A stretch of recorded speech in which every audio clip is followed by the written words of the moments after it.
Foot strength for runners is hugely overlooked. And yet, if you think about it, every step you take, your foot muscles are working.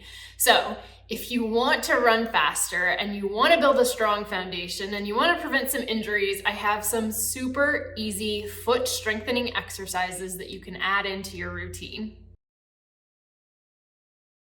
Amanda Brooks here of Run to the Finish, longtime running coach and runner myself.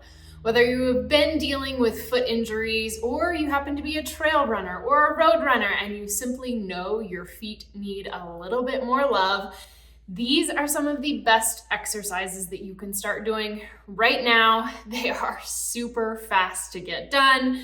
Even Madison's excited about them. She wanted to make an appearance. So we're gonna start off with a couple of the really easy ones. One, sitting or standing, it's called a towel scrunch. So you are using your toes to literally try to grab the towel and slightly pick it up. As you get better and better at that, you can move on to harder things like using marbles and small objects and trying to pick them up. Amazing, because if you think about it, your power actually comes out of your big toe.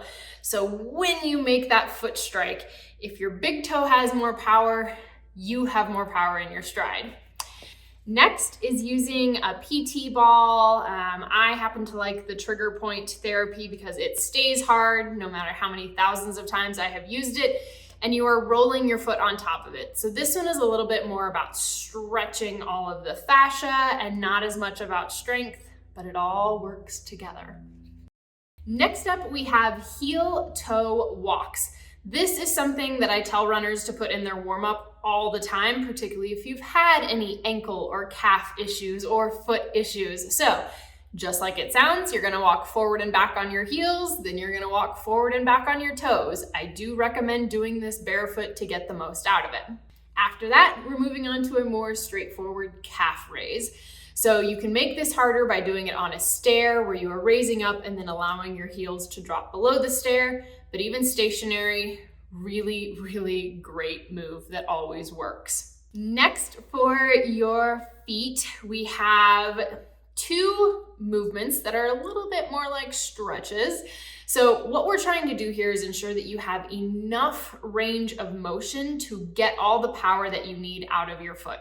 So strength and mobility go hand in hand. In this case, the first one, you'll be placing your feet flat on the floor and sitting back onto them. This is going to be really intense for a lot of you who don't have a ton of ankle mobility, or you'll really feel this stretch in the top of your feet. So you may need to start out by doing this for a very short duration. Ideally, you will build up to holding it for a minute. Next, we go to what I think is the slightly harder version. And this is with your toes actually on the floor. So now your toes are really going through that full range of motion.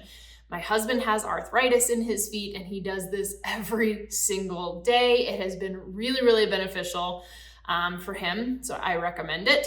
Same thing, initially, you may only be able to do it a few seconds. Ideally, we want to build up to doing this for a minute at a time. Those are some of the basics, folks. You can also do really great things like balancing on one leg. That's huge. Think about all the stability that's happening in your foot for you to do that.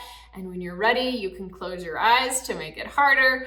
So try adding one or two of these in and see if you can't feel a difference in the power that you're getting out of every stride, but also just in reducing injuries. As always, if you have questions about other things, make sure you drop them below. And as always, appreciate a like and a follow.